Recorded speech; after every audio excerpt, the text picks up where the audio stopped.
Hello everybody and welcome back to UnWine with Fifi. If you're wondering why I'm still wearing the same clothes from the last session, is because I'm here to interview Mr. Kwandile Sikhosana. Thank you for having me, Fifi. How are you? I'm good, man. Can't complain. So Kwandile is the first guy that's ever actually joined us. So power to you. Thank you for having me. Our future president. So when you become president, please remember this. No, definitely. I hope YouTube will be in existence by then, and I can just tap back and check memories. So Kwandile, guys, remember I had Sarah last week from Rudo Institute. He's one of the co-founders of Rudo Institute and previously the Davidson Book Club. Yeah. And he's one of those friends that I brag about. Like, you really are the only friend that I know that's ever done a TED Talk. And I really want to do a TED Talk. Hey, TED people, no, but, well, firstly, let's say introduce yourself to the people. Yeah, so my name is Kwandile Sikhosana. I have to explain my name. I think it's quite important. Yes, explain. So, Kwandile, I'm the first grandchild to my grandfather, so I need to expand on the surname. So, Mhlaba, my grandfather was blind, and when he gave me the name, he said, through me, he will travel the world. Oh, wow. So, Mhlaba is the very thing that makes me wake up in the mornings, work up late at nights, because at some point I need to travel the world, even though my late grandfather will not physically be with me to share these stories anymore.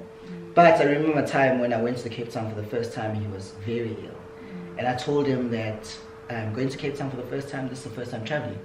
And he said because of that story, he's feeling much better.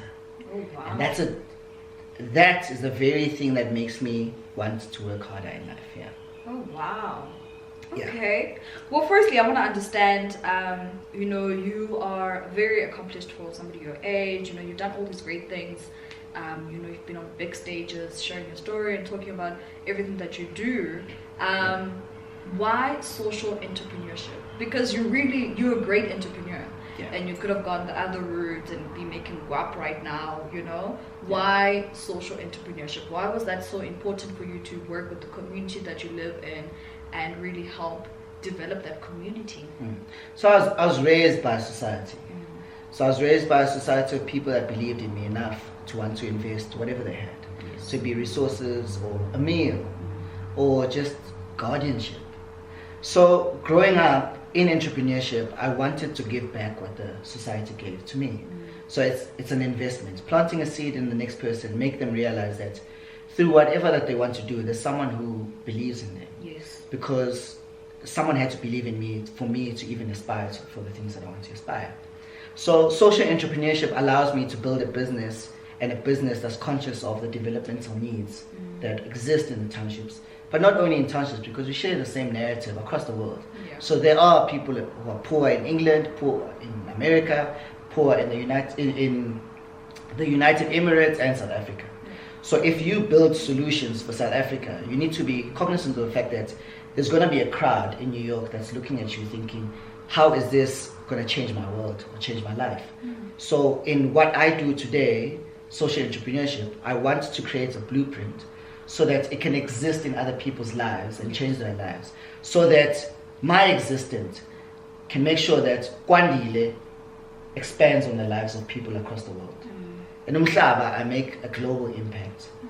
And also, when I walk into presidency one day, my soul needs to rest knowing that there are people that benefited from my existence across the globe. So when I focus on South Africa alone, I know that there are connections and networks that I can tap into to better systems in the country and abroad. Wow. So you start today, fix whatever that you need to fix, so that when you're ready to tap into those opportunities and connections, they are also ready to help you out.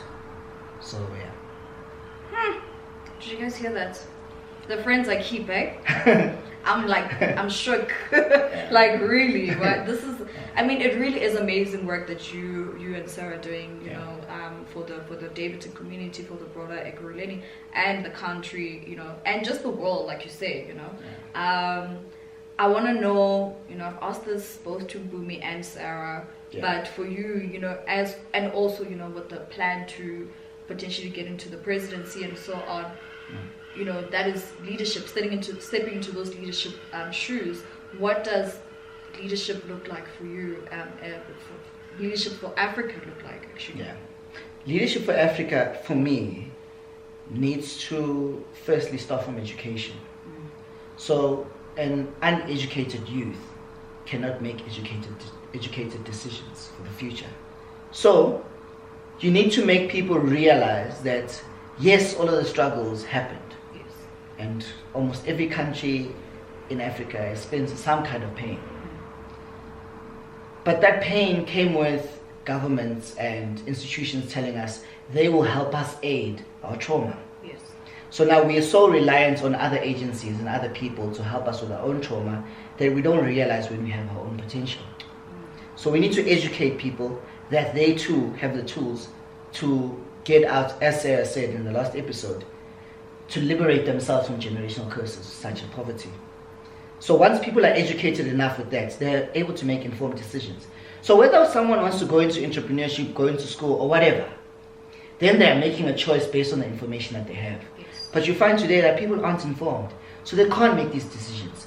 So you're forcing people to think in a particular way, but they weren't trained to think in that way. So we see today people are reliant on social grants. It's not because social grants are such a bad thing, or people can't be reliant on social grants, but that's how they were taught. Yeah.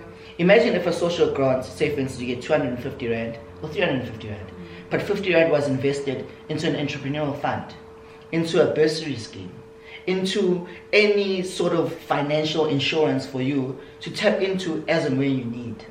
Then you make people realize that a social grant is actually a social investment by the government into your life so that you can propel and then help other people. I think that's the only way we can service the issues that we have in the continent. Because poverty is rife, but we have resources, we have land, we have space, and we have skills and knowledge. Young people are brilliant. I'm seeing young people get into spaces that I think my mother didn't even think of, because she thought, no, that's opportunities for white people, opportunities for Indian people, opportunities for any other people but her and her kind. So now we're seeing people go into Verts, go into UJ. I mean, you're in corporates right now. You're seeing people like Mpumi Nobiva, you're seeing Sarah as well. The things that they're doing are abnormal, right, for black people and reversing apartheid. So as soon as people tap into the opportunities, they make you realize that it's possible. It is. Well, sure, that was a lot. Please have a drink, because that was a lot. Like, I need a drink, you know. This, what's great about this is, you know, I always say to people how my friends are doing so great and they keep me on my toes. And like people who say, oh, you're so smart, you're so well read, and you know all these things. Like, no, I just listen really well to my friends. Like, literally, these are the people who I get information from, guys. So when Mpumi was here, and I also asked Sarah the same question in terms of 2020, hashtag 2020, you know. We're not looking at this is 2020 and what are your resolutions for this 1 year, but we're looking at what are your plans for this decade, this coming decade. So I'm interested to know, you sir, what is it that you hope to accomplish in this coming decade? This coming decade, it's obviously building Rudo to be what it was meant to be. Yes. Which is a mega university but institution, which is going to house two sort of like buildings. So it's the education front, and the other site will be the incubation. So basically, Rudo will have its own industries. So if it means we'll be having our own 3D printers to manufacture condoms, then we will teach you about education and business. You'll go on this site, do like experiential training. We'll take those condoms, give it to you, and then say for instance, you sell them for 1 Rand. 50 Rand, 50 cents comes to us, 1 Rand, 50 cents comes to you. But you have to make sure that you reinvest in your dream and your ideas so that you make sure that you run a sustainable business. So that's one. 2, obviously get married. I was gonna ask, so I'm glad you asked that Yeah. because I want to go there and shop a step and catch up with the Karens and Yeah. Okay. So you get married, sort of like work on the foundation, and then